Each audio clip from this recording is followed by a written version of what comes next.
ఆరంభించిన హల్లెలూయా. మరి ఈ మధ్యకాలంలో కొంత థ్రోట్ ఇన్ఫెక్షన్ అయింది, ఇంకా పూర్తిగా తగ్గలేదు. ఈ మధ్య మనకి ప్రార్థన కూడికల్లో ఒక 2 రోజులు చింతపండు పులిహోర తిన్నాం. బాగా వేడి చేసింది, అది థ్రోట్ మీద ఎఫెక్ట్ చూపించింది, కొంచెం వాయిస్ పోయింది అనమాట. ఇంకేదైనా చిన్న దెబ్బ తగిలినా వేరేది అయినా కూడా పర్వాలేదు, కానీ స్వరం పోతే అసలు ప్రాముఖ్యమైనది ఏంటి? సేవకుడికి, అవునా? సేవకుడికి కంపల్సరీ స్వరమే ముఖ్యం. కాబట్టి అది పోతే చాలా బాధ. అయినప్పటికీ దేవుని కృప చేత, మరి దేవుడు ఇచ్చిన చక్కని మరి ఆరోగ్యం చేత మరి మీ మధ్య మరి ప్రభు యొక్క వాక్యాన్ని పంచుకోవడానికి దేవుడు నాకు ఇచ్చిన కృపను బట్టి దేవునికి ఎంతగానో నేను కృతజ్ఞతాస్తుతులు తెలియపరుస్తున్నాను. హల్లెలూయా. బైబిల్ గ్రంథం నుంచి కొన్ని మాటలు మనం చదువుకున్నాం. యోవేలు గ్రంథము 2వ అధ్యాయము.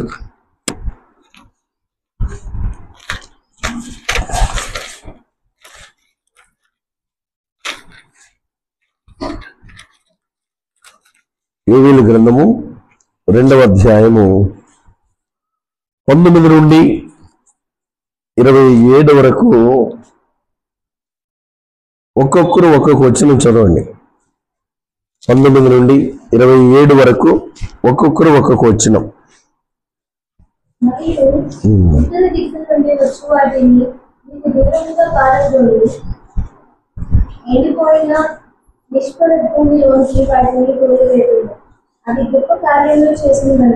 అమ్మా, ఏం చదువుతున్నావు నువ్వు? యోవేలు 2వ అధ్యాయం 19వ వచనం నుండి అన్నాను. 19వ వచనం 19th.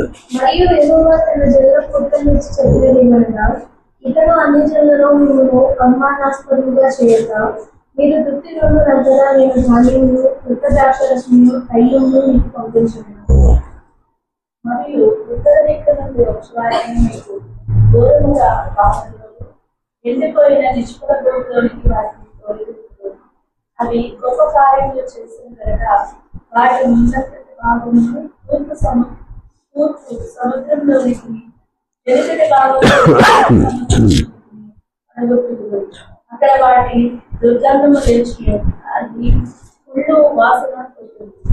దేశమా, భయపడక సంతోషించి గంతులు వేయి, గొప్ప కార్యములు చేసింది. చదవండి మిగతా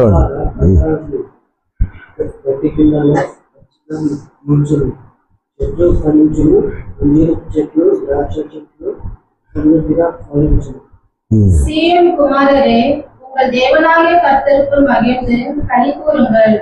அவர் தக்கபடி உங்களுக்கு முன்மாரியை கொடுத்து உங்களுக்கு முன்மாரியும் பின்மாரியும் ஏற்கனவே வர்ஷிக்க பண்ணுவார்.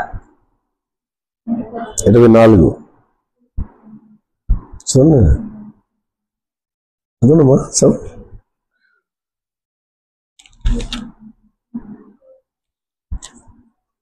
24, 25 చదవమ్మా. 2 ఉన్నాయి. ఎవరు లేరా?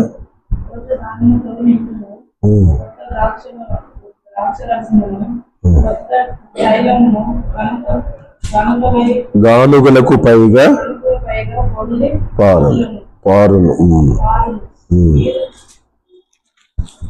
చదువు.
చిన్న ప్రార్థన చేసుకుందాం.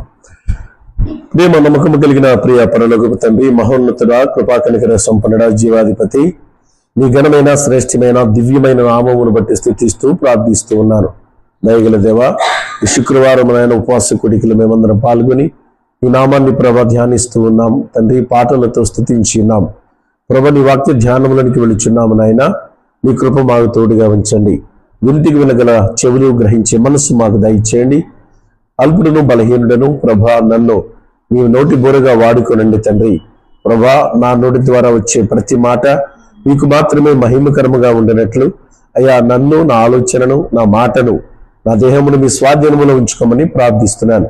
ప్రభా, ఈ దినము మాతో మీరు ఏం మాట్లాడునై ఉన్నారు తండ్రి.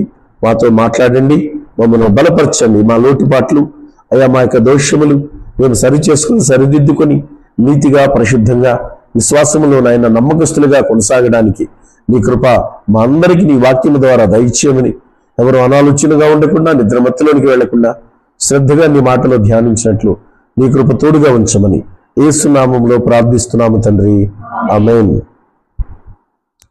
దేవునికి మహిమ కలుగును గాక. ప్రియమైన దేవుని బిడ్డలారా, యోవేలు ప్రవక్త ద్వారా ప్రభువు పలికినటువంటి మాట 25వ వచనం ఒకసారి చూస్తే, మీరు కడుపారా తిని తృప్తి పొంది మీ కొరకు వింత కార్యములను జరిగించిన మీ దేవుడైన యెహోవా నామమును స్తుతించినట్లు నేను పంపిన మిడతలను, గొంగళి పురుగులను, పసరు పురుగులను, చీడ పురుగులను అను నా మహాసైన్యము తినివేసిన సంవత్సరముల పంటను మీకు మరలా ఇత్తును. దేవునికి స్తోత్రం కలుగును గాక. హల్లెలూయా.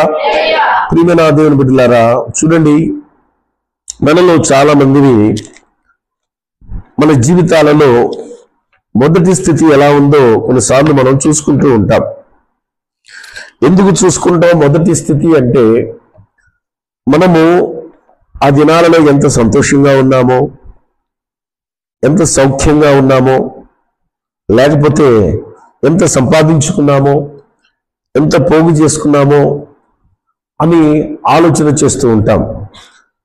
ఎందుకు గతాన్ని ఆలోచిస్తాము అంటే, వర్తమానములో మనం కోల్పోయి ఉండవచ్చు, వర్తమానములో మనము నష్టపోయి ఉండవచ్చు, వర్తమానములో మనం పోగొట్టుకుని ఉండవచ్చు.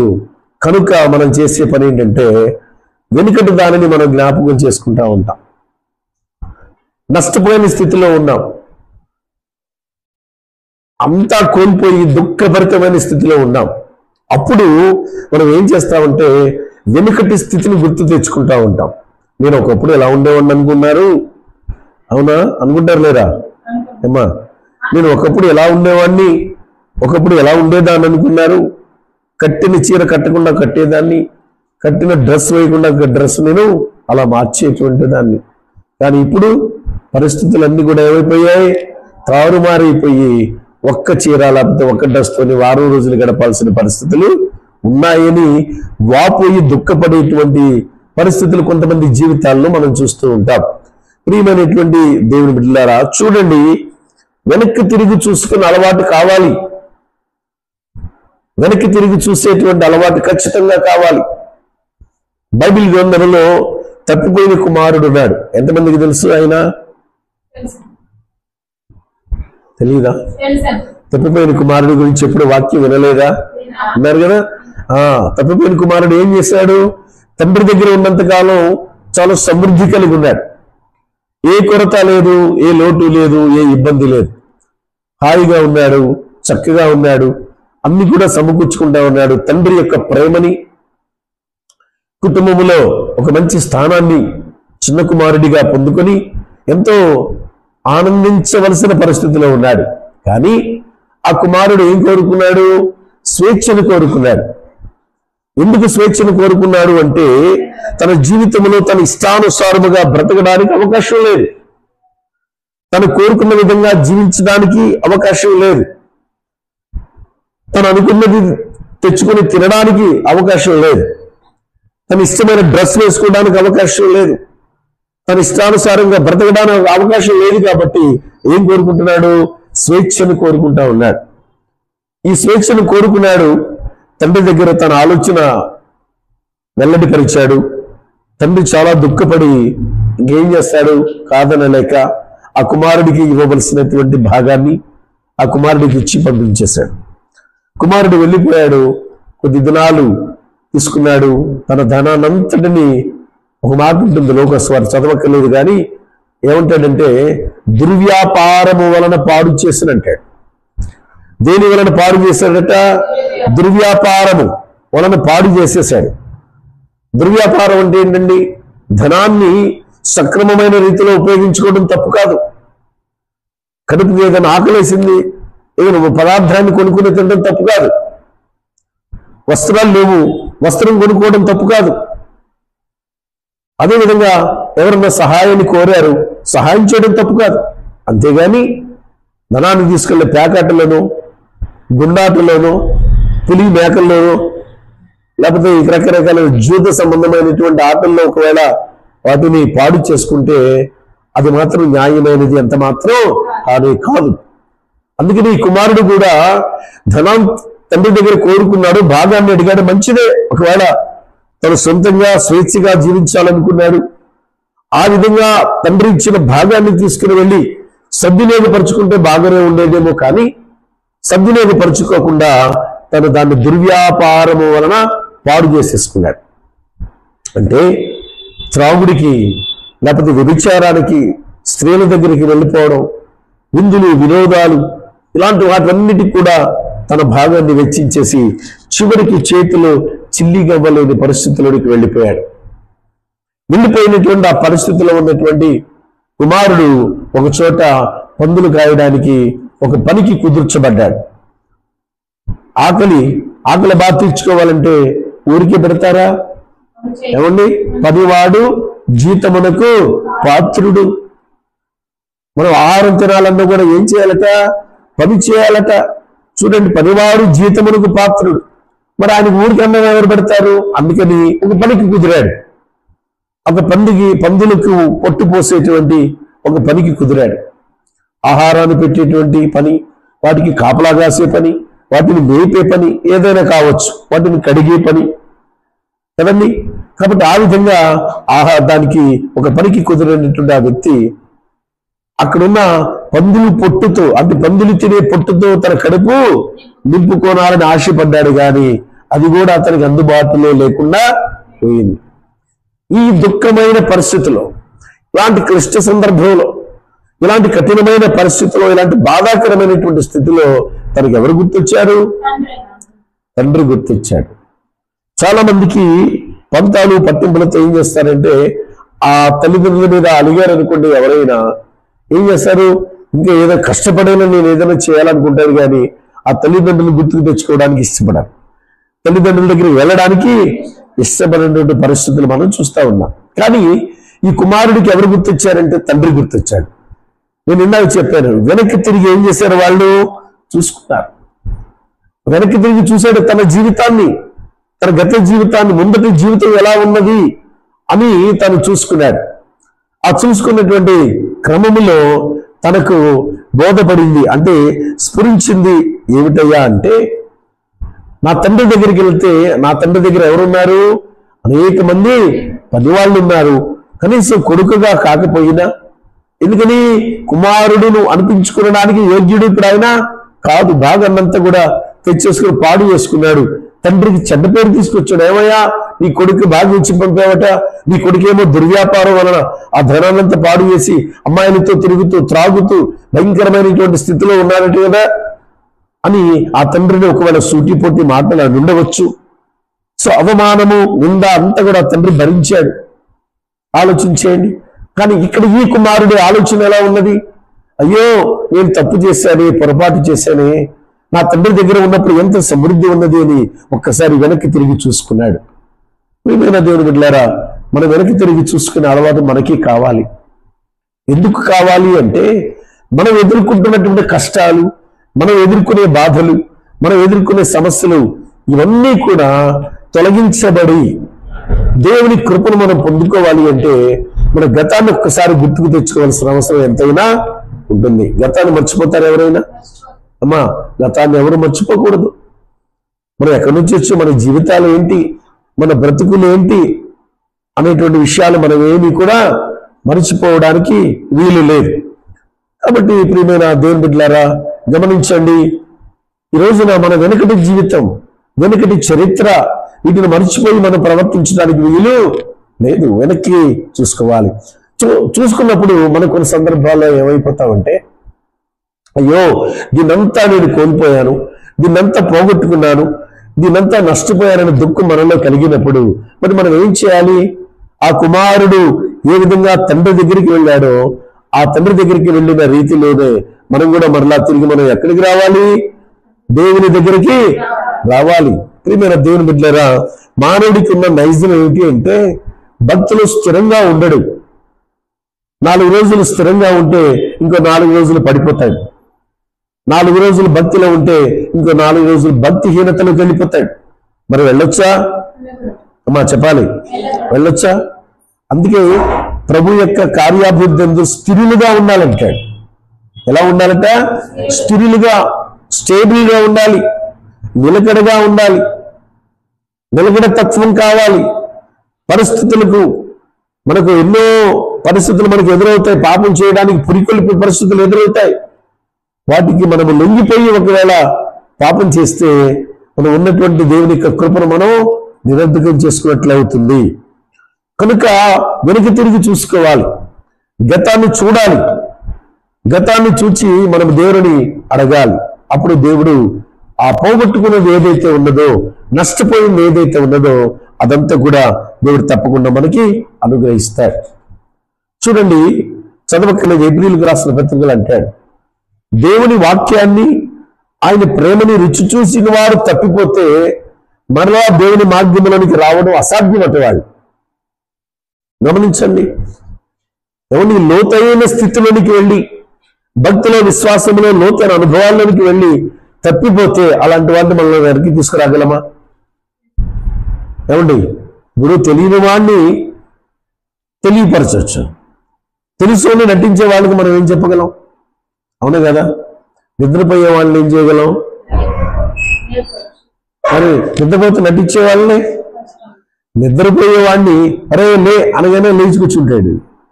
అదే నిద్రపోతున్న నటించేవాడిని 10 సార్లు పిలిచిన ఆవిడాడు, వాడికి వినపడతానే ఉంటాడు. ఫస్ట్ పిలుపు నుంచి 10వ పిలుపు వరకు అన్ని పిలుపులు వినపడ్డాయి వాడికి. కానీ వాడు ఏం చేయడు? ఎందుకని? వాడు ఏం చేస్తున్నాడు? నిద్రపోతున్నట్టు నటిస్తూ ఉన్నాడు. కాబట్టి లోతైనటువంటి అనుభవంలోకి వెళ్ళిన వ్యక్తికి తెలుస్తుంది దేవుని ప్రేమ ఏంటో. అవును కదా? పైపైన ఉన్న వారికి తెలియదు క్రీస్తు ప్రేమ ఏమిటి, వాక్యం ఏమిటి, వాక్యంలో ఉన్న శక్తి ఏమిటి, పరిశుద్ధాత్మ యొక్క నడిపింపు ఏమిటి అనేటువంటివన్నీ కూడా లోతైన స్థితిలోకి వెళితేనే తెలుస్తుంది తప్ప పైపై నామకార్థంగా ఉంటే అది ఎవరికి కూడా తెలియదు. నేను ఈరోజు ఒక వీడియో చూశాను. ఉదయ కాలంలో ఒక నాస్తికుడు ఉన్నాడు. ఆ నాస్తికుడు ఒక సభ పెట్టాడు.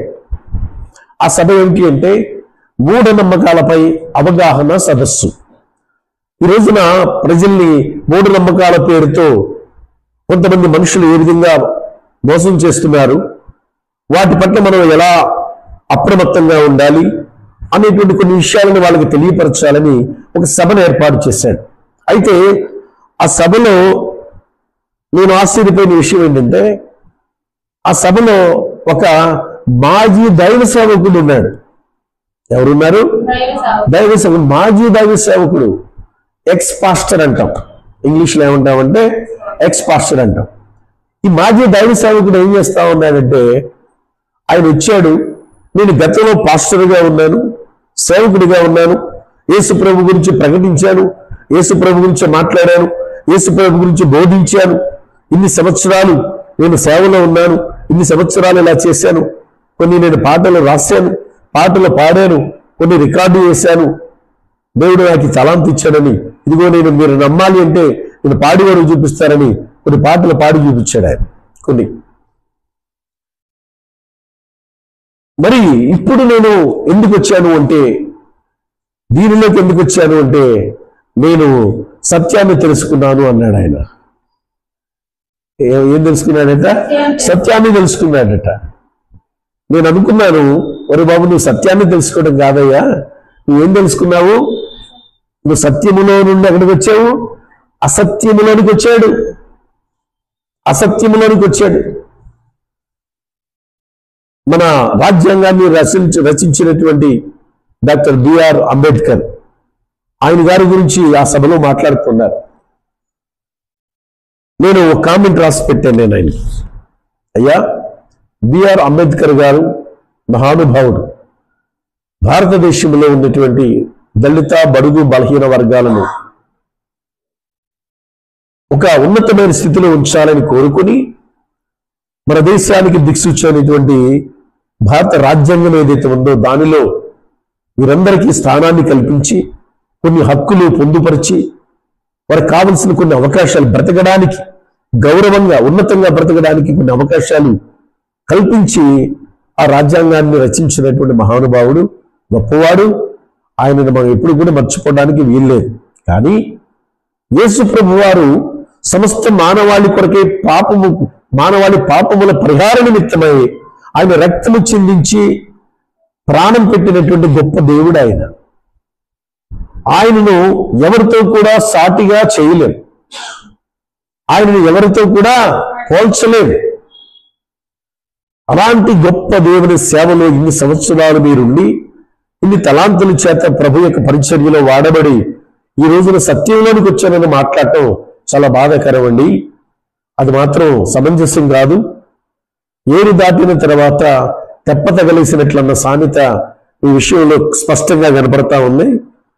విశ్వాసుల గౌరవాన్ని పొందుకుని ఇన్ని సంవత్సరాలు, విశ్వాసుల ప్రేమను పొందుకుని ఇన్ని సంవత్సరాలు, ఒక సేవకుడిగా, ఒక దైవజనుడిగా గౌరవాన్ని పొందుకుని సమాజంలో ఒక గుర్తింపు తెచ్చుకొని దేవుడిచ్చిన తలాంతులను వాడుకొని నువ్వు ఎంతో ఉన్నతమైన స్థితికి వెళ్ళిన తర్వాత ఈరోజు సత్యము అసత్యముల నుంచి సత్యంలోనికి వచ్చానని మాట్లాడితే అది ఎంతవరకు న్యాయం అండి అని నేను ఆ కామెంట్ పెట్టాను. నేను ఎందుకు ఈ మాటలు చెప్తున్నాను చూడండి. ఇక్కడ ఏమన్నాడు? దేవుని ప్రేమని, ఆయన వాక్యాన్ని రుచి చూసినటువంటి వ్యక్తి తప్పిపోతే మరలా దారిలోకి తీసుకురావడం అసాధ్యం. ఇప్పుడు ఆయన పరిస్థితి అలాగే ఉంది. అన్ని రుచి చూసిన వ్యక్తి, అన్ని అనుభవించిన వ్యక్తి ఆయనే తప్పిపోతే ఆయన ఎలా తీసుకురాగలం? అవునా కదా? అందుకని ప్రియమైన దేవుని బిడ్డలారా, మనం అర్థం చేసుకోవాల్సిన మాట ఏంటంటే ఈ రోజున దేవునిని విసర్జించడం అనేటువంటిది చాలా ప్రమాదకరమైన పరిస్థితి. గుర్తుపెట్టుకోండి. ఎంతటి ప్రమాదకరమైన పరిస్థితి మనకు అర్థం కాదు. కొన్నిసార్లు ఈ భూమి మీద బ్రతుకుతున్నప్పుడు మనకేమీ తెలియదు, ఏమి తెలియదు. మనం చేసే తప్పులు, మనం చేసే పాపాలు ఇవన్నీ చేసుకుంటూ వెళ్ళిపోతూనే ఉంటాం. జరిగే నష్టం ఏంటో మనకు అర్థం కాదు. సేవకులు బోధిస్తున్నా కూడా మనకు బోధపడదు. మన దైనందిన జీవితంలో మనం ఇష్టానుసారంగా బ్రతికేస్తూ ఉంటాం. మనకి ఏమాత్రం గ్రహింపుకు రాదు. అందుకే హోషియా గ్రంథములో దేవుడు ఒక మాట అంటాడు. చదవండి, 7వ అధ్యాయము 13వ వచనంలో ఒక మాట చదువుదాం. హోషియా గ్రంథము 7వ అధ్యాయం 13వ వచనం తీయనమ్మా. 7:13 చదవండి. వారికి శ్రమ కలుగును, వారు నన్ను విసర్జించి తప్పిపోయి ఉన్నారు. వారికి నాశనము కలుగును, వారు నా మీద తిరుగుబాటు చేసి ఉన్నారు. వారికి క్షయము సంభవించును, నేను వారిని విమోచింప కోరి ఉన్నను. వారు నా మీద అబద్ధములు చెప్పుదురు. జాగ్రత్తగా మాటలు వినండి. వారు నన్ను విసర్జించి తప్పిపోయి ఉన్నారు, దేవునిని విడిచిపెట్టేశారు. ఇందాక చెప్పాను, తప్పిపోయిన కుమారుడు ఉదంతంలో ఏం చెప్పుకున్నాం మనం? తప్పిపోయిన కుమారుడు, ఆ కుమారుడు, చిన్న కుమారుడు తండ్రి దగ్గర భాగాన్ని తీసుకుని వెళ్ళిపోయాడు. ఏం చెప్పుకున్నాం మనం? ఆ భాగం తీసుకుని సద్వినియోగపరుచుకొని తన జీవితంలో ప్రయోజకుడిగా ఎదిగితే బాగుండేది. కానీ తన భాగాన్ని తీసుకుని వెళ్ళి, ఆ ధనాన్ని తీసుకుని వెళ్ళి ఏమైపోయాడు? దుర్వ్యాపారము చేత మొత్తాన్ని పాడు చేసుకున్నాడు. ఇప్పుడు దేవునికి దూరం అయ్యావు, దేవుని సన్నిధికి రావట్లేదు, దేవుని భక్తిలో లేవు. కనీసం భక్తిలో లేకుండా బయటికి వెళ్ళిన తర్వాత కనీసం నీతిగా ఉంటున్నావా? పరిశుద్ధంగా ఉంటున్నావా? యథార్థంగా ఉంటున్నావంటే అది లేదు అక్కడ. మీకు అర్థమైందమ్మా? చూడండి, అందుకని ఏం చేస్తున్నారట? నన్ను విసర్జించి తప్పిపోయి ఉన్నారు. సరే, నన్ను విడిచిపెట్టేశారు. వాడు పాపం చేయకుండా ఉంటే బాగుండు, నన్ను వదిలేస్తే వదిలేశారు, వాళ్ళు నీతి తప్పకుండా బ్రతికితే బాగుండని దేవుడు కోరుకోడా? ఖచ్చితంగా కోరుకుంటాడు. కానీ వీళ్ళు ఏం చేస్తున్నారు? నన్ను విసర్జించి తప్పిపోయి ఉన్నారు. అందుకే వారికి ఏం కలుగుతుందట? నాశనము కలుగును. వారు నా మీద తిరుగుబాటు చేసి ఉన్నారు, వారికి క్షయము సంభవించును. ఇంత పరుషంగా, ఇంత కఠినంగా, ఇంత రౌద్రంగా దేవుడు ఎందుకు మాట్లాడుతూ ఉన్నాడు? ఎందుకు అంటే దేవుడిచ్చిన ఆప్షన్, దేవుడిచ్చిన ఛాన్స్, దేవుడిచ్చినటువంటి చక్కని అనుకూలతని వాళ్ళు ఏం చేసుకోలేకపోతున్నారు? వినియోగించుకోలేకపోతూ ఉన్నారు. ఒక ఛాన్స్ ఇస్తాం, ఛాన్స్ ఇచ్చినప్పుడు ఛాన్స్ ఏం చేయాలి? వినియోగించుకోవాలి, అవకాశాన్ని సద్వినియోగపరచుకోవాలి. దేవుడు అవకాశాన్ని ఇస్తా ఉన్నాడు. ఏమిటి అవకాశం చూడండి, అక్కడే నేను వారిని విమోచింపకోరి ఉన్నాను. విమోచింపకోరి ఉన్నాను అంటే దాని అర్థం ఏమిటి అంటే, నేను విమోచింపకోరి ఉన్నాను దాని అర్థం ఏం చెప్పండి? వారిని విడిపించాలని ఆశ కలిగి ఉన్నాను, వారిని విడిపించాలని కోరిక కలిగి ఉన్నాను. అమ్మా బైబిల్ చేతిలో పెట్టుకోరా, చేతిలో ఒళ్ళు పెట్టుకో. సో నేను విమోచింపాలని ఆశ కలిగి ఉన్నాను అంటే వారికి విడుదల కలిగించాలి. వారున్న స్థితిలో నుంచి, వారున్నటువంటి నష్టములో నుంచి, వారున్న కష్టములో నుంచి, వారున్న దుఃఖకరమైన పరిస్థితుల నుంచి, బాధాకరమైనటువంటి పరిస్థితుల నుంచి వారికి నేను విడుదలని ఇవ్వాలని నేను ఆశపడుతుంటే, నేను కోరుకుంటుంటే వాళ్ళు ఏం చేస్తా ఉన్నారు? నా మీద అబద్ధాలు చెప్తా ఉన్నారు. ప్రియమైన దేవుని బిడ్డలారా గమనించండి, దేవుడు ఎప్పుడు కూడా మనల్ని విమోచించడానికే చూసే దేవుడు. ఎందుకంటే ఆయన ప్రేమ కలిగిన దేవుడు. దేవుడికి స్తోత్రం కలిగిన గాక. హల్లెలూయా, హల్లెలూయా. దేవుడు ప్రేమ కలిగిన దేవుడు. నువ్వు నష్టపోతుంటే చూసి సంతోషించే దేవుడు కాదు, నువ్వు కష్టపడుతుంటే చూసి సంతోషించే దేవుడు కాదు. మన నష్టాల నుంచి, కష్టాల నుంచి మనం విడిపించాలని చూసే దేవుడు ఆయన. ఆయన ఇచ్చే అవకాశాన్ని నువ్వు సద్వినియోగపరచుకోకపోతే నష్టపోతామని స్పష్టంగా వాక్యంలో చెప్తా ఉన్నాడు. కాబట్టి అందుకని మనం వెనక్కి గతమును చూడవలసినటువంటి అవసరం ఉందా లేదా? ఏమైనా ఉందా లేదా? అందుకని ఇక్కడ చూడండి, యోవేలు గ్రంథంలో అక్కడ ఏమన్నాడు? 9వ వచనం చూడండి అమ్మా.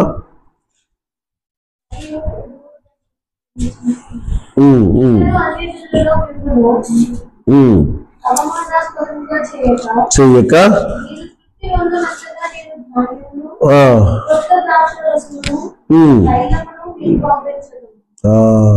ఏం పంపిస్తారట?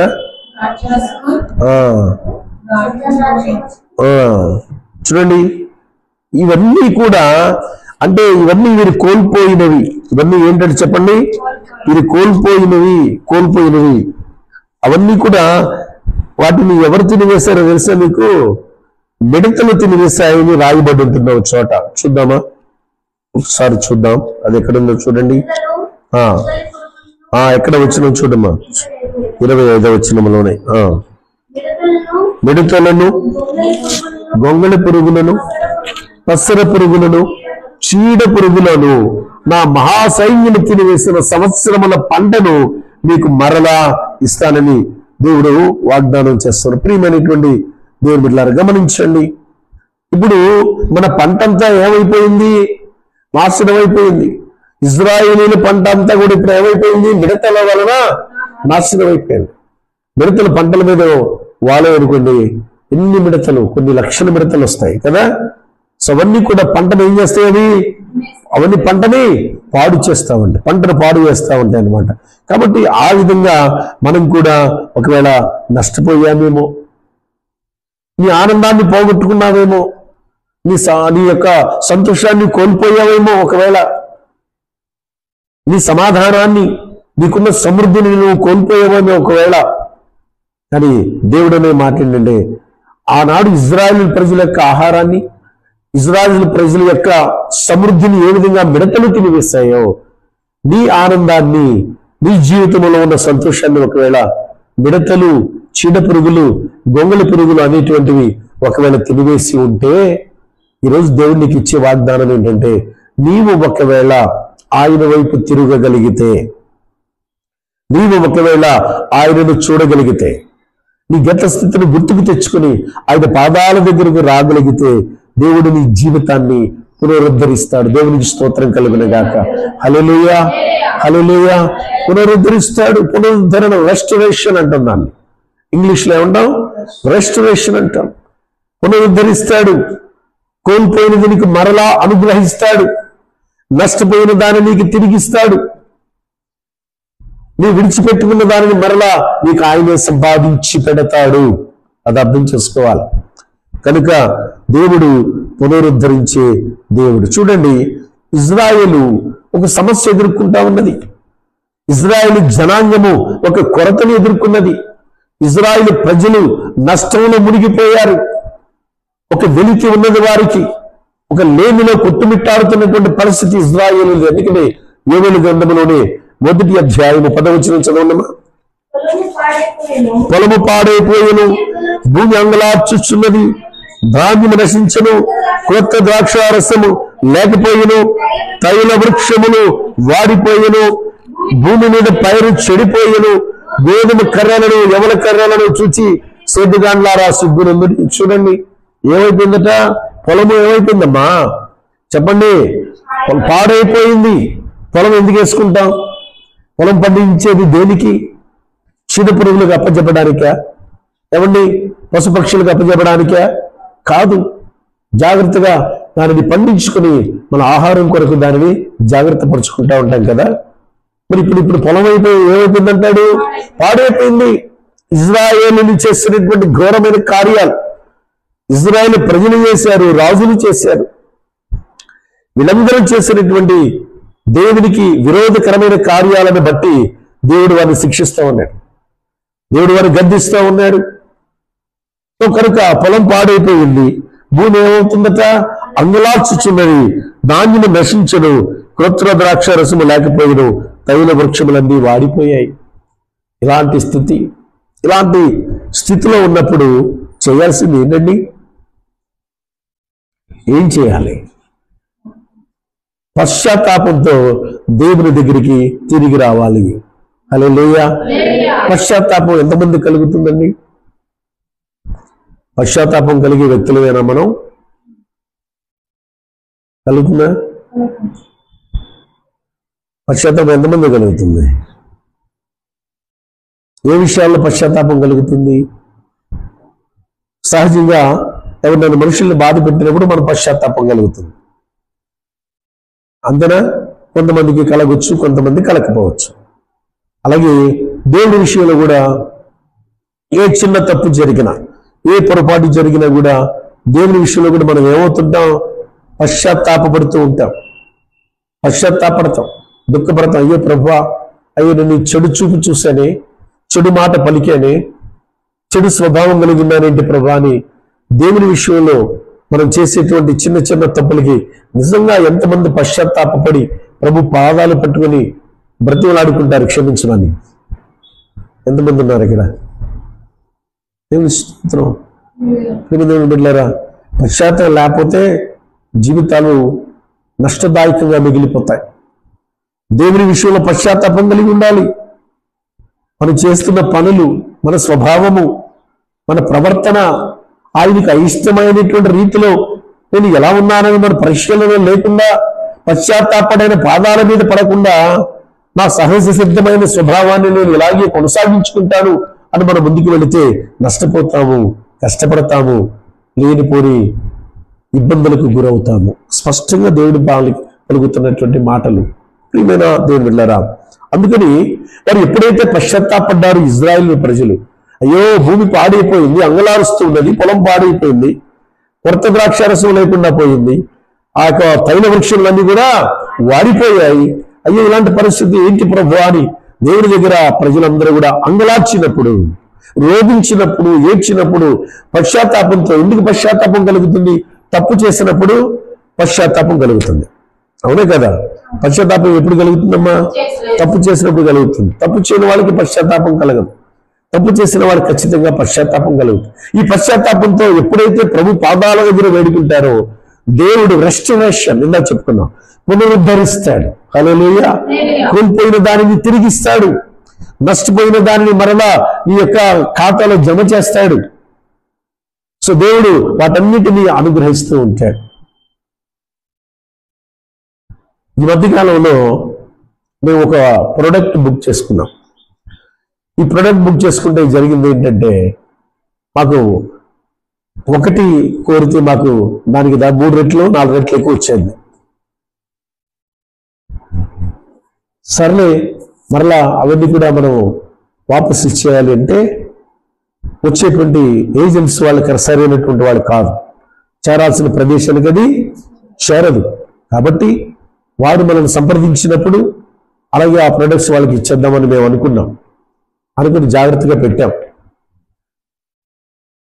విషయం ఏంటంటే వాళ్ళు ఇంతవరకు మా దగ్గరికి రాలేదు. ఆ ప్రోడక్ట్ కోసం, ఆ వస్తువు కోసం ఎన్ని సంవత్సరాల నుంచి నేను కళ్ళు కాయలు కాచేలా చూస్తా ఉన్నానంటే, దాన్ని కొనాలంటే డబ్బు లేక, కొనలేక చాలా బాధపడుతూ ఉండేవాడిని. కొనాలి అనుకున్న ప్రతిసారి ఏదో ఆటంకం వస్తూ ఉండేది, అలా దాన్ని కొనలేకపోతూ ఉండేవాడిని. కానీ దేవుని మహాకృప చేత ఒకటి కోరుకుంటే దాదాపు దానికి ఎక్స్ట్రా 5 వచ్చినాయి ప్రొడక్ట్స్. ఇది మోసమా పాపమా అనకండి, మేమేమి దాచుకోవాలని ఏమీ అనుకోవట్లేదు. వాళ్ళు వస్తే వాళ్ళు ఏం చేస్తాం, మనం ఖచ్చితంగా న్యాయంగా వాళ్ళ కంపెనీ వాళ్ళు ఎవరైతే ఉంటారో వాళ్ళు న్యాయంగా ఆ వ్యక్తులు దానికి సంబంధించిన వాళ్ళు వస్తే ఇచ్చేయాలి ఖచ్చితంగా. లేదు దేవుని చిత్తములో ఉంది, దేవుడు మీకు ఇవ్వాలని దేవుడు ఆశ కలిగి ఉంటే మనం ఏమి కాదనలేం. అవునంటారా కాదంటారా? ఎందుకు నేను ఈ మాటలు చెప్తున్నానంటే, నా జీవితంలో చిన్న ఎగ్జాంపుల్ చెప్తాను. ఇలాంటివి జరుగుతూ ఉంటాయి. అది నాకు పరీక్షగా ఉంటుందేమో అని నేను అనుకుంటాను కొన్ని సందర్భాల్లో. అలాగే పరీక్షలో నిలబడాలి, గెలవాలి అని తప్పిస్తాను. చాలా సంవత్సరాల క్రితం నేను ఆఫీస్ నుంచి వెళ్తూ ఉన్నప్పుడు ఇంటికి ఒక స్కూల్ దగ్గర ఇంత పర్సు మిట్ట మధ్యాహ్నం 3 గంటల వేళ పర్సు అక్కడ పడిపోయింది. జనాలు ఉన్నారు, అందరూ ఉన్నారు. ఆ స్కూల్ దగ్గర పేరెంట్స్ ఉన్నారు, వాళ్ళు ఉన్నారు, వీళ్ళు ఉన్నారు. నేను అందరూ ఉన్నారు, నా కళ్ళ ముందు కనపడుతుంది, తీసి పట్టుకున్నాను. అలా పర్సులో చూస్తే 2130 రూపాయలు ఉన్నాయి. 2000 రూపాయల నోటు ఉంది, ఒక 130 రూపాయలు ఏమో 10 రూపాయలు కాగితాలు కొత్తవి ఉన్నాయి, తీసేవే ఉన్నాయి దానిలో. నేను గబగాల ఇంటికి వచ్చి బ్యాగ్ పడేసి, ఇంటి దగ్గర పక్కనే అక్కడ బ్యాగ్ పడేసి మరలా నేను ఎవరమ్మా అక్క చూసి మా పెద్ద పాప ఇద్దరం కలిసి వచ్చి నిలబడి, మీరు నమ్మండి నమ్మకపోండి, పర్సు ఇట్లా పట్టుకొని బండి మీద నిలబడి ఇట్లా రోడ్డు పక్కన ఎక్కడైతే దొరికిందో ఆ పక్కన నిలబడి ఇలాగ పర్సు పట్టుకొని ఊపుతా చాలాసేపు దాదాపు అర్ధగంట పైనే అక్కడే నిలబడ్డాం. ఎవరైనా దానికి సంబంధించిన వారు వస్తారేమో, వాళ్ళకి ఏం చేయాలి, మనము ఇచ్చేసేయాలి అని ఆశ కలిగి అక్కడ నిలబడితే ఎవ్వరూ రాలేదు. ఎవరో అడిగి కనీసం ఏదన్నా ఫోన్ చేద్దామన్నా కూడా దానిలో ఎలాంటి ఫోన్ నెంబర్స్ ఏమీ లేవు. ఏమో దేవుడు ఆ 2000 రూపాయలు నాకు ఇవ్వాలనుకున్నాడేమో. అంతేనా అమ్మా? చూడండి, డబ్బు దొరకగానే ఆ దేవుడు నాకు ఇచ్చాడు అనుకుని జేబులు పెట్టుకోకుండా ఏం చేయాలి, ముందుగా అది ఎవరికి ఇచ్చిందేమో మనం ముందుగా ప్రయత్నం చేయాలి. తర్వాత అది ఎవరికి లేదు అనుకున్నప్పుడు మనం ఏమీ చేయలేం. గుర్తుపెట్టుకోండి ప్రియమైన దేవుడు బిడ్డలారా. అందుకని పశ్చాత్తాపపడినప్పుడు దేవుడు వారి పరిస్థితిని ఏం చేస్తాడు, పునరుద్ధరిస్తాడు.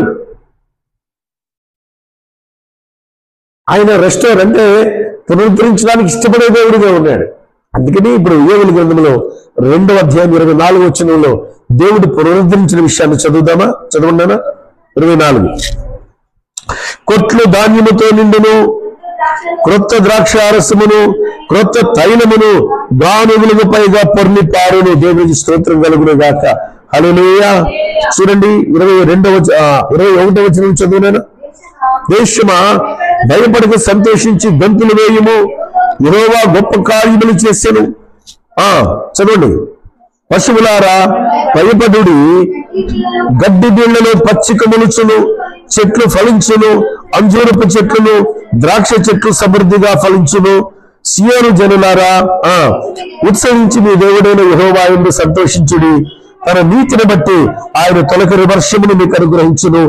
వాన కురిపించి జాగ్రత్త మాట వినండి, వాన కురిపించి పూర్వమందు వలె తొలకరి వర్షమును కడవరి వర్షమును మీకు అనుగ్రహించిన దేవునికి స్తోత్రం కలుగునుగాక. హల్లెలూయా. వాన కురిపించి పూర్వమందున్నటువంటి స్థితి మీకు అర్థమైందమ్మా? పూర్వమందు వలె అంటే గతంలో ఎలా ఉందో, గతంలో ఏ సమృద్ధి నీవు కలిగి ఉన్నావో, గతంలో ఏ సంతోషం నీవు కలిగి ఉన్నావో, గతంలో ఏ ఆనందంతో నీవు నింపబడి ఉన్నావో, గతంలో ఏ సమాధానంతో ఉన్నావో, గతంలో ఏ సంతృప్తి నీవు కలిగి ఉన్నావో దానిని మరలా దేవుడు నీ జీవితంలో పునరుద్ధరిస్తానని వాగ్దానం చేస్తూ ఉన్నాడు. హల్లెలూయా, హల్లెలూయా. ఇశ్రాయేలు ప్రజల జీవితంలో దేవుడు చేసే గొప్ప కార్యాలు. వారు ఎంత సతాయించేవారు దేవుణ్ణి ఎంత ఇబ్బంది పెట్టేవాళ్ళండి. దేవుని యొక్క మనసుకి, దేవుని యొక్క హృదయానికి ఎంత బాధ కలిగించేవాళ్ళు. దేవుడు అలాగని ఎక్కడ ఎవరి పట్ల పక్షపాతం చూపించలా. తమ్ముడు తనవాడైనా ధర్మమే చెప్పాలి అంటారు. నా కూతురు కాబట్టి, నా కూతురు తప్పు చేసినా నా కూతురు నేను వెనకేసుకొస్తే, నా అన్న తమ్ముడు తప్పు చేసినా వెనకేసుకొస్తే కరెక్ట్ కాదు కదా. ఒక సేవకుడిగా ఉన్నారనుకోండి, ఏదైనా కంప్లైంట్ వచ్చింది మా పిల్లల మీదో, నా మీదో, నా భార్య మీద వస్తే ఒక సేవకుడిగా నేనేం చేయాలి? న్యాయం చెప్పాలా, అన్యాయం చెప్పాలా? అమ్మా, కొన్నిసార్లు మనం ఏం చేస్తాం? మన పిల్లల్ని కానీ, మన భర్తలు కానీ, భార్యలు కానీ ఏం చేస్తాం? వెనకేసుకొస్తాం. వాళ్ళు తప్పు చేసినా, నా భార్య ఏం తప్పు చేయలేదు, నా భర్త ఏం తప్పు చేయలేదండి, నా పిల్లలేమి తప్పు చేయలేదని వాళ్ళని ఏం చేస్తాం? వెనకేసుకొస్తూ ఉంటాం. వెనకేసుకొస్తాం లేదా?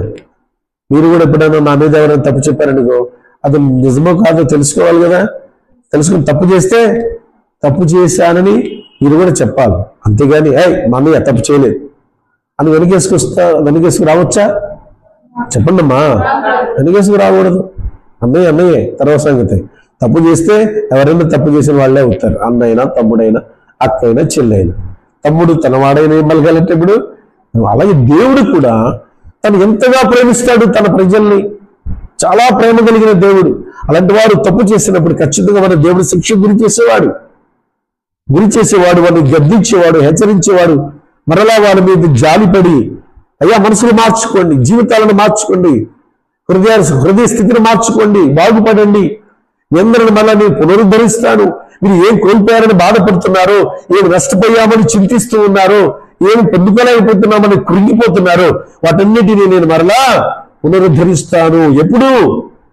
మీరు ఎప్పుడైతే పశ్చాత్తాపం కలిగి నా దగ్గరకు వస్తాడు. అది నువ్వు అది చేయకుండా దేవుడు నీ జీవితంలో దేనిని పునరుద్ధరించాడు. గుర్తుపెట్టుకోండి. దేవుడు చూసుకుంటాడులే అని నీ ఇష్టానుసారంగా నువ్వు బ్రతికితే దేవుడి జీవితంలో కోల్పోయిందని పునరుద్ధరిస్తాడా? ఏమా అడగలా వద్దా? రేషన్ కార్డు కావాలంటే ఇంట్లో కూర్చుంటే వచ్చేస్తుందా? ఏం చేయాలి? దానికి సంబంధించినటువంటి డాక్యుమెంట్స్ అన్ని కూడా ఎక్కడ సబ్మిట్ చేయాలి, వెళ్ళి అక్కడ సబ్మిట్ చేయాలి, అప్లికేషన్ పెట్టుకోవాలి, ఇవన్నీ చేయాలి. ప్రాసెస్ ఉంటుంది. ఈ ప్రాసెస్ ఏం చేయకుండా నీకు మేలు జరగాలి, నీకు రేషన్ కార్డు తీసుకొచ్చి ఇంట్లో పెట్టాలంటే వచ్చేస్తుందా? దేనికైనా ప్రాసెస్ ఉంటుందా? ఉండదా? ఉంటుంది. అలాగే దేవుని విషయంలో కూడా ప్రాసెస్ ఉంటుంది. సో నువ్వు పోగొట్టుకున్నది నీకు తిరిగి రావాలి అంటే నువ్వు ఖచ్చితంగా చేయాల్సింది ఏంటంటే, నువ్వు కోల్పోయింది నువ్వు తిరిగి పొందుకోవాలంటే పశ్చాత్తాపంతో ఆయన దగ్గరికి అప్పుడైనా దేవుడు బిడ్డలారా గమనించండి. దేవుడు పునరుద్ధరిస్తాడు ఖచ్చితంగా. అవునా? ఆయన ఎంత ప్రేమ కలిగిన వాడు. 13 వచనం చదువునానా 2వ అధ్యాయంలోనే 2:13 నీ దేవుడైన యెహోవా కరుణావాత్సల్యములు గలవాడును శాంతమూర్తియు అత్యంత కృపగలవాడునయ్యుండి తాను చేయనుద్దేశించిన కీడును చేయక పశ్చాత్తాపపడును గనుక నీ వస్త్రములను కాక నీ హృదయములను చింపుకొని ఆయన తట్టు తిరుగుడి. నాతో చెప్పండి అందరుగా, మన దేవుడైన యెహోవా కరుణా వాత్సల్యములు గలవాడును శాంతమూర్తియు అత్యంత కృపగలవాడునై ఉండి తాను చేయనుద్దేశించిన కీడును చేయక పశ్చాత్తాపపడును గనుక మన వస్త్రములను కాక మన హృదయములను చింపుకొని ఆయన తట్టు తిరుగుదాము. ఎంతమందికి అర్థమైంది ఈ మాట? ఏం చింపుకోవాలి? వస్త్రాలు చింపుకుంటూ ఉంటారు. వస్త్రాలు చింపుకోవాలా, హృదయాన్ని చింపుకోవాలా? హృదయాన్ని ఎలా చింపుకోవాలి అమ్మా? పశ్చాత్తాపంలో. పశ్చాత్తాపం కలిగినప్పుడు ఏమొస్తుంది తెలుసా? కన్నీరు వస్తుంది. పశ్చాత్తాపం కలిగితే ఏమొస్తుందమ్మా? కన్నీరు. ఇప్పుడు ఆ కన్నీటితో యేసు ప్రభు యొక్క పాదాలు ఏం చేయాలి? మనం కడుగుతున్నామా? దేవుని విషయంలో కన్నీరు వస్తుందా మనకి? మన జీవితంలో ఆశీర్వాదాల కొరకు ప్రార్థించే విధానంలో కన్నీరు వస్తుందా మనకు? మనం చేసిన తప్పులను, మనం చేసిన పాపాలని, దోషాలని గుర్తుకు తెచ్చుకుని క్షమించయ్యా అని పశ్చాత్తాపంతో అడిగే విషయంలో కన్నీరు వస్తుందా? అసలు పశ్చాత్తాపం ఉంటే కదా కన్నీరు రావటానికి. ఈ అనుభవం లేకపోతే భక్తి వ్యర్థం. ఈ అనుభవం లేకపోతే విశ్వాసము వ్యర్థము. అందుకే అన్నాడు ప్రభు, ఊరికే చెప్పలా. ఆయన అత్యంత కృప గలవాడై ఉన్నాడు, శాంతమూర్తి అయి ఉన్నాడు, కరుణా వాత్సల్యములు గలవాడై ఉన్నాడు. కాబట్టి ఆయన పశ్చాత్తాపడి తాను చేయనుద్దేశించిన కీడును చేయక ఏం చేస్తాడు? మాంతాడు. నీకు అర్థమైంది కదమ్మా? చేయాలనుకున్నాడు. మనం చేసిన తప్పుకి, మనం చేసిన పాపానికి శిక్షించాలి అనుకున్నాడు. కానీ ఆయన శిక్షించే లోపే మన తప్పు తెలుసుకున్నాం. మనం చేసిన అవిధేయత, మన క్రియలు, మన పాపం ఎన్ని కూడా మనం అర్థం చేసుకుని గ్రహించి మరలా దేవుని ఎడల భయభక్తులు కలిగాయా, నేను తప్పు చేశాను, నన్ను క్షమించు అని ప్రభు పాదాల దగ్గర పడ్డాం. కాబట్టి ఆయన మనల్ని ఏం చేస్తున్నాడు? శిక్షించక, మనకు చేయాలనుకున్న కీడు చేయక ఆయన పశ్చాత్తాపడి మనకి సంతోషాన్ని ఇస్తాడు. దేవునికి స్తోత్రం కలుగును గాక. హల్లెలూయా, హల్లెలూయా. ప్రియమైన దేవుని బిడ్డలారా, కాబట్టి మనం అర్థం చేసుకోవాల్సింది ఏమిటి? ఆయన మన స్థితిని పునరుద్ధరించాలి అంటే మనం చేయాల్సింది ఏంటంటే మన పాపాలను ఆయన పాదాల దగ్గర ఒప్పుకోవాలి. అందుకే చదవండి, 1 యోహాను పత్రిక 1వ అధ్యాయము 9వ వచనం చదువుదాం. 1 యోహాను పత్రిక 1వ అధ్యాయం 9వ వచనంలో ఏమి రాయబడింది? మనము మన పాపములను ఒప్పుకుని ఎడల ఆయన నమ్మదగిన వాడును, నీతిమంతుడును గనుక ఆయన మన పాపములను క్షమించి సమస్త దుర్నీతి నుండి మనల్ని ఏం చేస్తారట? పవిత్రునిగా చేయాలి. చూడండి, మనం మన పాపాలను ఏం చేయాలి? మరి ఇప్పుడు ఏం చేస్తే జరుగుతుంది ఇది? అమ్మా, ఏం చేస్తే జరుగుతుందిరా? ఒప్పుకుంటే చదువు. పాపాలని కొన్నిసార్లు మనుషుల దగ్గర ఒప్పుకోలేము. ఎక్కడ అవహేళన చేస్తారో, నేను సిగరెట్లు తాగానని చెప్తే ఎక్కడ నువ్వు చులకనగా చూస్తారేమోనని దాచుకుంటాం. కొన్నిసార్లు నేను త్రాగానని చెప్తే ఎక్కడ అవమానంగా ఫీల్ అవుతామని కొన్నిసార్లు అది కూడా దాచుకుంటామేమో. అవునా కదా? ఒప్పుకోవాలా వద్దా? సరే, మనుషుల దగ్గర నువ్వు ఒప్పుకోలేకపోయావు, ఎవరి దగ్గర ఒప్పుకోవాలి? దేవుని దగ్గర. అందుకని చూడండి, మనము మన పాపములను ఒప్పుకున్నప్పుడు ఆయన మన పాపములను ఏం చేస్తాడట? క్షమిస్తాడు. చెప్పండి, ఏం చేస్తాడమ్మా? క్షమించి సమస్త దుర్నీతి నుండి మనల్ని ఏం చేస్తాడు? ఆయన పవిత్రులుగా చేస్తాడు. అందుకే సామెతలోనే ఎక్కడో చోట ఉంటుంది, నీతిమంతుడట 7 మారులు పడినను తిరిగి లేచును అని ఉంటుంది. నీతిమంతుడు ఎన్నిసార్లు పడితే లేస్తాడు? 7 సార్లు పడితే 7 సార్లు పడ్డా లేస్తాడు. అంటే దేవునికి ఒక నమ్మకం కలగాలి మన మీద. ఈ కుమారుడు నీతిమంతుడే, ఈ కుమార్తె నీతిమంతురాలు, పడినా కూడా ఏమవుతుంది? తిరిగి లేస్తుంది అనేటువంటి నమ్మకం నీ పైన, నా పైన ఎవరికి కలగాలి? దేవునికి కలగాలి. ఆ దేవునికి నమ్మకం కలిగేటువంటి రీతిలో మనము నీతిమంతులుగా ఉన్నామా? మరి ఉన్నామా? ఆలోచించేయండి. మనమేమో పడితే, పాపంలో పడితే బొక్క బోర్ల ఫ్లాట్ అంతే కదా, దాని నుంచి బయటికి రాలేనటువంటి స్థితిలో పడతాం. అవునా కదా? కొంతమంది పడబోయి తమాయించుకుని నిలబడతారు. అవునా? పడబోయి ఏమవుతారమ్మా? తమాయించుకొని నిలబడతారు. కొంతమంది ఏమైపోతారు? చిన్నదానికే పడిపోతారు. మనం చిన్నదానికి పడిపోయే వాళ్ళమా? పెద్దదానికి పడిపోయే వాళ్ళమా? మనదే స్థితి. ఊరెళ్ళాం, ఇక్కడ భక్తులమే. ఊరెళ్ళాం, ఊరెళ్ళిన తర్వాత స్నేహితులు ఎవరో సినిమాకి వెళ్దాం రావే అన్నారు. ఏం చేస్తాం? హైదరాబాద్లో సంఘస్థులు ఎవరు లేరు, ఇక్కడ ఎవరు చూస్తారు మనల్ని?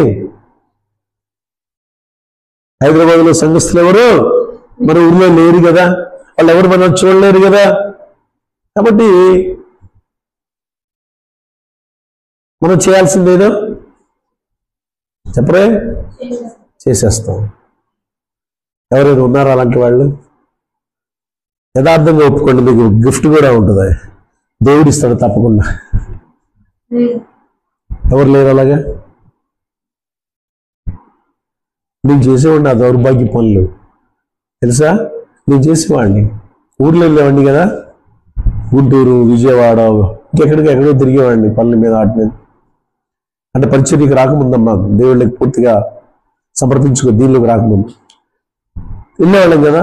అక్కడికి వెళ్ళిన తర్వాత ఏమనిపిస్తుంది అంటే, మా ఊరిలో ఎవరు లేరు కదా, ఇక నేను ఏదైనా చేయొచ్చు. ఎస్, అదే ఆలోచన. దేవుని బిడ్డలారా గమనించండి. ఇప్పుడు ఆ చేసినటువంటి పనిని మనుషుల యొక్క దృష్టిలో నేను కనబడకపోవచ్చు, కానీ ఎవరు చూస్తారు నన్ను? దేవుడు చూడ్డా?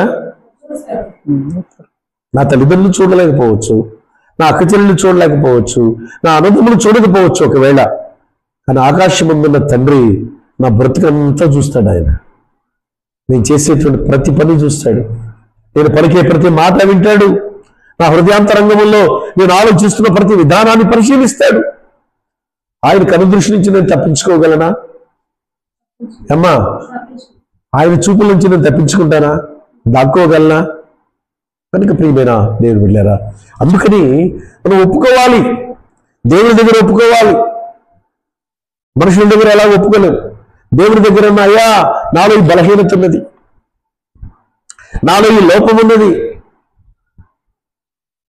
నా వల్ల కావట్లేదు నాయన ఈ రకంగా ఉండడం, నన్ను క్షమించు తండ్రి, నన్ను నిలబెట్టు ప్రభువా, నా జీవితాన్ని పునరుద్ధరించిన ఆయన అని దేవుని పాదాల దగ్గర పశ్చాత్తాపంతో వేడుకున్నప్పుడు దేవుడు మన జీవితాన్ని పునరుద్ధరిస్తాడు. దేవునికి స్తోత్రం కలుగును గాక. హల్లెలూయా. పునరుద్ధరిస్తాడు.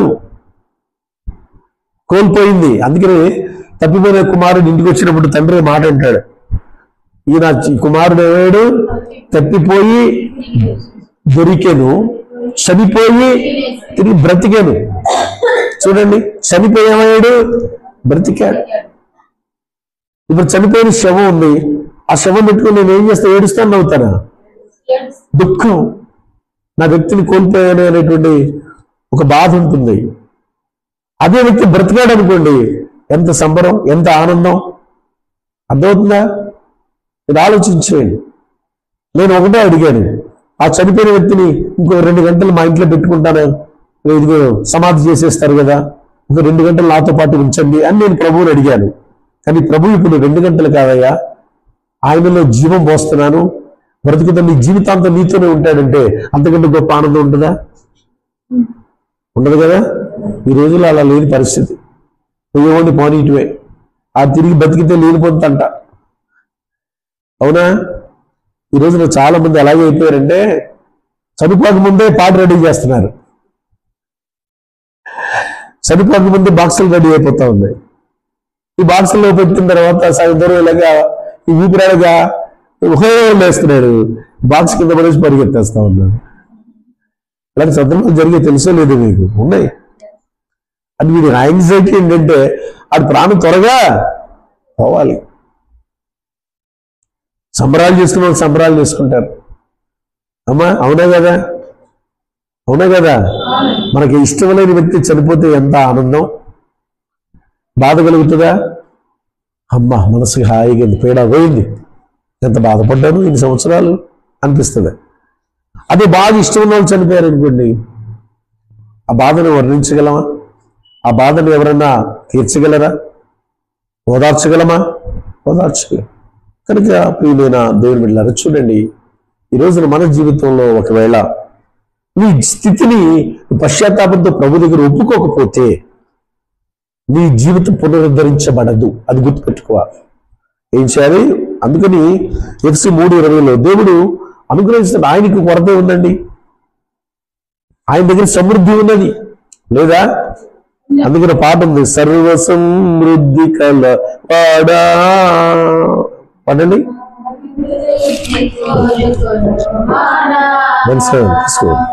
సర్వ సమృద్ధి కలవాడా నా అభివృద్ధి కోరుకొని పాడా యేసయ్యా నా యేసయ్యా యేసయ్యా యేసయ్యా నా యేసయ్యా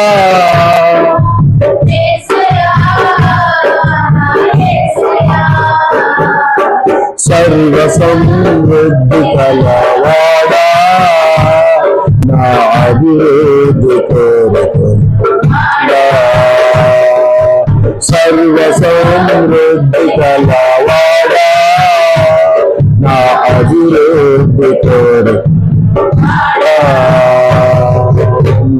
అడుగు వాటి అన్నిటికంటేను అధికముగా నాకు ఇచ్చువాడవను అడుగు వాటి అన్నిటికంటేను అధికముగా నాకు ఇచ్చువాడవని ఎరుగుతులు గ్రహించుతులు ఎరుగుతులు గ్రహించుతులు నీ పాదాలపై ఒరిగితిని నీ పాదాలపై ఒరిగితిని యేసయ్యా నా యేసయ్యా యేసయ్యా నా యేసయ్యా యేసయ్యా నా యేసయ్యా యేసయ్యా నా యేసయ్యా సర్వ సమృద్ధి కలవాడా నా అభివృద్ధి కోరుకొను పాడా సర్వ సమృద్ధి కలవాడా నా అభివృద్ధి కోరుకొను పాడా హల్లెలూయా దేవుడు ఎవరమ్మా సర్వ సమృద్ధి కలిగిన దేవుడు ఆయన మన అభివృద్ధిని కోరుకునే దేవుడు ఆయన మన నష్టాన్ని కోరుకునేవాడు కాదాయన మన కష్టాన్ని కోరుకునే దేవుడు ఎంత మాత్రమో అందుకే ఇప్పుడు చదువు ఎఫెసీయులకు రాసిన పత్రిక 3:20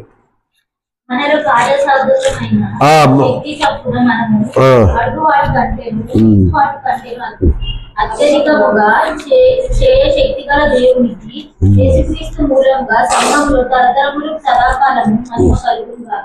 చూడండి మనలో కార్యసాధకమైన శక్తి నాతో పాటు చెప్పండి మనలో కార్యసాధకమైన తన శక్తి చొప్పున మనము అడుగు వాటన్నిటికంటేను ఊహించే వాటన్నిటికంటేను అత్యధికముగా చేయ శక్తి గల దేవునికి క్రీస్తు యేసు మూలముగా సంఘములో తరతరములు సదాకాలము మహిమ కలుగునుగాక ఆమేన్ ఆమేన్. చూసారా చూడండి మనలో కార్యసాధకమైన తన శక్తి చొప్పున కార్యసాధకమైన తన శక్తి అంటే భక్తి కలిగి ఉన్నాను అనేది సిద్ధాంతము భక్తి కలిగినటువంటి దానికి తగిన క్రియలు చేయడం అది ప్రాక్టికల్గా అనమాట అంటే సిద్ధాంతం వేరు ప్రాక్టికల్స్ వేరు తెలుసమ్మా థియరీ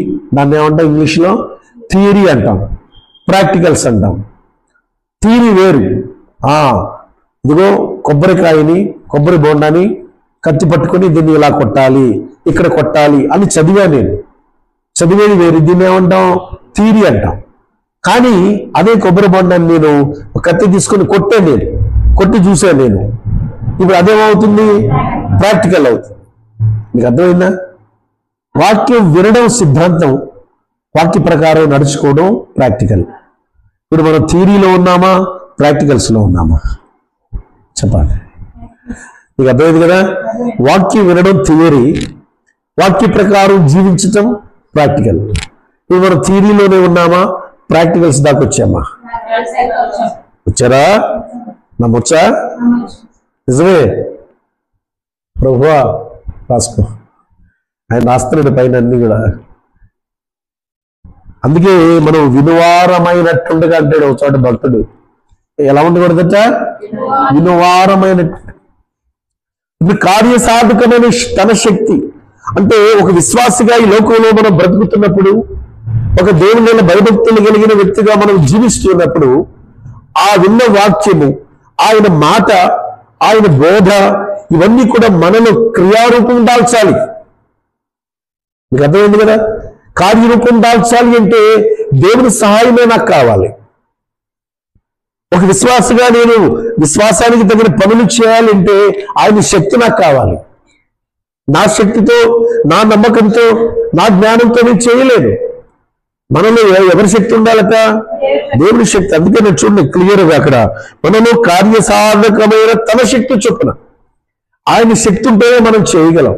ఈరోజు ఒక ఉద్యోగం చేస్తూ ఉన్నాం, ఒక వ్యాపారం చేస్తూ ఉన్నాం, ఒక పని చేసుకుంటా ఉన్నాం అంటే దానికి కారణం మన శక్తినా, మన జ్ఞానమా, ఏమంటే మన తెలివితేటలా? కాదు. ఎవరి శక్తి అది? దేవుని శక్తి. సో కాబట్టి ఇది ఎప్పుడైతే మనలో ఉంటుందో, ఈ ఉన్నదానిని బట్టి మనం దేవుని అడుగుతాం కదా. ఏమడుగుతాం? అయ్యా నాకు అది కావాలి, ఇది కావాలి, ఆరోగ్యం కావాలి, లేకపోతే ఆశీర్వాదం కావాలి అని మనం అడిగేదానికంటే కూడా, ఊహించిన దానికంటే దేవుడు ఏం చేస్తాడట? అత్యధికముగా దయచేస్తాడు. దేవుడి స్తోత్రం కలుగునే కాక.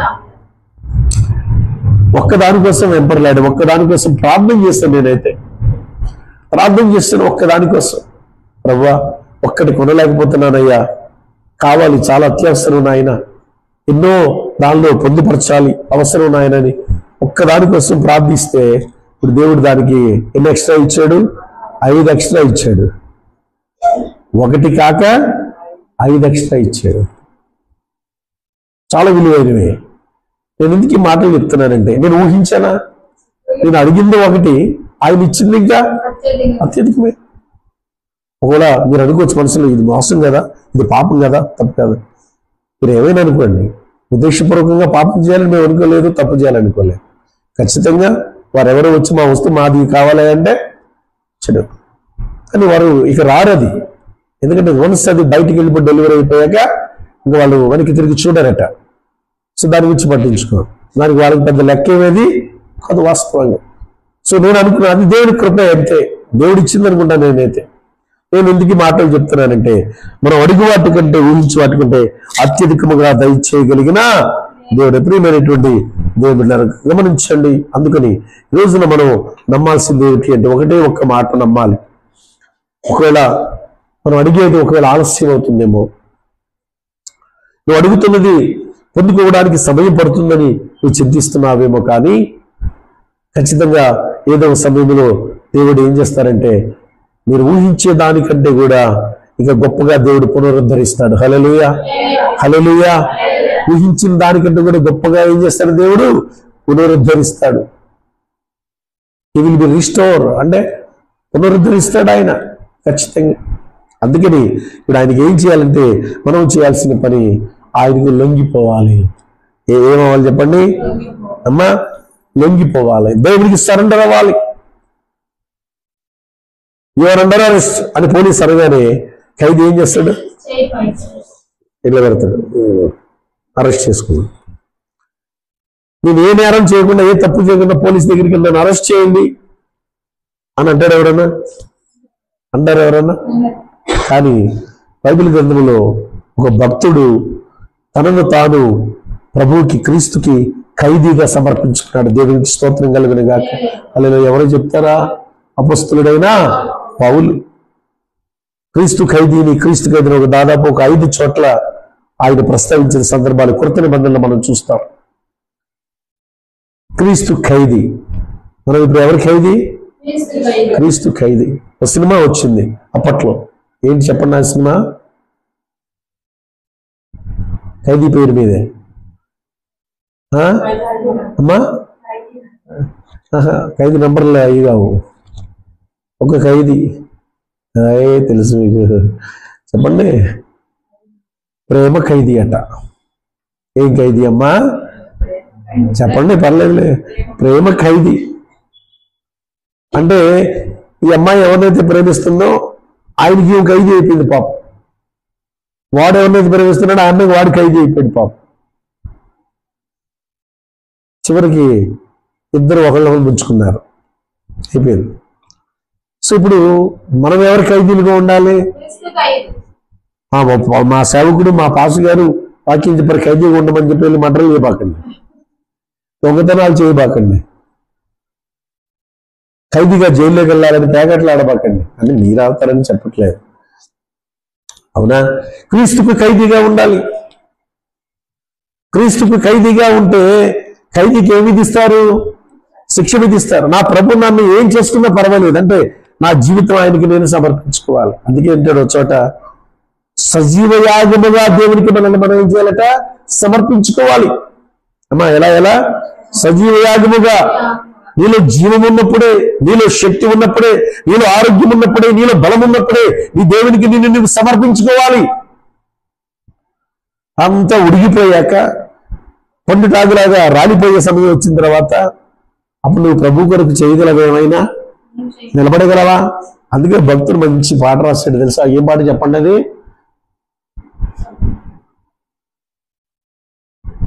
ఇట్లాంటివి గుర్తుపెట్టుకోవాలి, మర్చిపోకూడదమ్మా. ఏం పాట అది? హృదయారణ్యములో. ఏం పాట అది? కాళ్ళు చేతులు ఉన్నంత వరకు చేయలేదు నీ సేవను, కాళ్ళు చేతులు ఉన్నంత వరకు చేయలేదు నీ బలమంతా పోయాక, బలమంతా పోయాక చేయాలని ఉంది నీ సేవను, వినిపించుచున్నది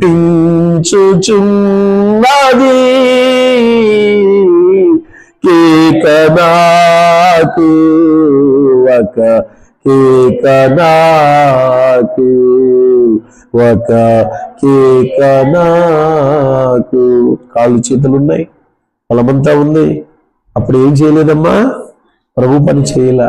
మొత్తం పోయాక ఏదో చేయాలని వెంపర్లాడితే తప్పిస్తే ఏమన్నా చేయగలవా?